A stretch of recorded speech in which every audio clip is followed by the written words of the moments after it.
ورکیانو بنګړي تس کو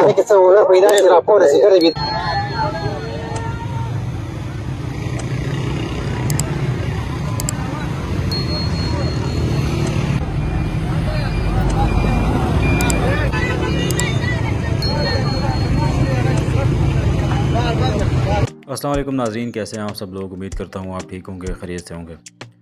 जैसे कि कुछ दिनों से एक वीडियो वायरल हो रही है और बहुत सारी ख़बरें गर्दिश कर रही हैं और हकीकत में ऐसा ही है कि पेशावर से एक लड़की किडनैप होती है जिसकी उम्र 11 से 13 साल के दरमियान बताई जाती है और कच्चे के डाकू उसको अगवा करते हैं और फिर उसकी वालदा अपने ज़ेवरात बेच कर 15 लाख रुपए उनके हवाले करती है और उसकी वालदा को भी वहाँ पर किडनैप कर दिया जाता है। लेकिन उसकी वालदा वहाँ से निकल कर आती है और अपनी सारी रौदात सुनाती है कि किस तरह बच्ची को अगवा किया गया है, किस तरह उनसे गहने लिए गए हैं, उनसे पैसे लिए गए हैं और उसकी वालदा को भी वहाँ पे किस तरह टॉर्चर किया गया है और किस तरह तशद्दुद का निशाना बनाया गया है। तो इस वीडियो में हम बात करेंगे उस हवाले से कि बहुत सारे पठान कबाइल जो हैं, पश्तून कबाइल जो हैं, वो अपनी मदद आपके तहत निकले हैं और गवर्नमेंट को और बहुत सारे इदारों को चैलेंजेस कर रहे हैं कि हम खुद जाएंगे और वहाँ से उस बच्ची को बाजियाब करा के लाएंगे।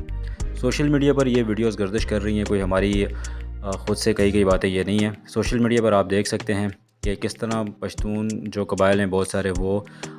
ख़ुद कह रहे हैं कि हम कच्चे के इलाके में जाएंगे और बच्ची को बाजियाब करा के आएंगे, या हमें उस हवाले से बताया जाए कि बच्ची को कब तक बाजियाब कराया जाएगा। तो वीडियो में देख सकते हैं आप जो सोशल मीडिया पे वायरल क्लिप्स चल रही हैं वो हम आपको दिखाते हैं। उससे पहले अगर आप चैनल पर नए हैं चैनल को सब्सक्राइब कर दें, साथ में बेल आइकन को दबा दें ताकि आपको आने वाली वीडियोस मिलती रहें। तो चलिए वीडियोस देखते हैं।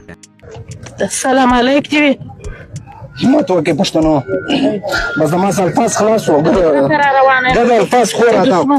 د دشمن د سیالي را روانه تعلق کوم ځای څه ده نعره تکبیر موږ ویلې یو ورځ به خوندې بنګړي غورځوي سلا به پورته کوي نن هغه بنګړي ستاسو مخکې مات کړو غیرت نشته پر ورګلوي نشته، پر خور نه کم کاري، پر مور نه کم کاري، پر سکندار او ورندار باندې نه کم کاري. بار په شاو مرګ خو به یو وخت راځي. د غیرت مرګ خوان کی، د شهادت مرګ خوان کی. مبارک ورکړي ګران کتونکو، نن پښتانه کام موږ به ویل ان شاء الله موږ به ځوانان ته ورته به ټیک ټاکران پاتې سي اخري به خوند راوځي بنګړي به ماته یې ستبره هغه نن یو خور ثابته کړه لیکن ابلا خور نن ثابته کړه د خپل پښتني هغه دوی به ویله ملالۍ فلانا ملالۍ خور دغه ده، نن د پښتانه ملاله دغه ده. بېنظیره مې سهار ولیده، د بېنظیره تصویر مې ولیدی، مال زه ځم د سره دا سړي ویل راځه مال زه ځم چې تمرې زه به بدرخ به واخم شهادت خو یو وخت مرګ غواړم نو یو وخت به راځي نو خو نن یې ورځ ده نو په کومه ورځ یې غواړو یو ګام نه سره ده اوس خو نن ښځه سره معلوم اوس معلومېږي اوس به ټیم څو سره معلوم چې مال که نجلۍ نه شوه میلاد په نارینه وو، که نجلۍ په نارینه ونه شوه میلاد دا سړي ته مې ویلي دي چې ما ته مان واصله و شی راکړه زه هلته ورپاسېږم خودکشي پر کوم خو مګر نجلۍ به راولم. خورې دولت خان ګس په کام کې څه یووالی یا دغه پیدا کړي چې د اواز یې پورته کړي و خود نر دی نر سړی خو ما ته یې لا غیرت راوسي نو نارینه به څنګه غیرت وکړي. ما ویل انشاءالله نن به پر دې څنګه حالي پر دا نجلۍ خور پر دا مور به څنګه حالي نو زموږ خو یا دې کلمې پلوه وړي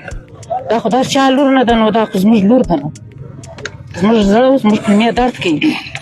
چې وایي اور هلته بلیږي چې ځای سوځي. ډېر مننه خورکۍ ډېر مننه. موقف راکړه موقف په کام ته پیغام دی کار دی راوځي د چې د افغان د پروګرامونو تمنا سره درازي د حکومتي احکامو له طرفه تاسو سره یو رابطه یا تر اوسه پورې وزیر اعلی یو چم رابطه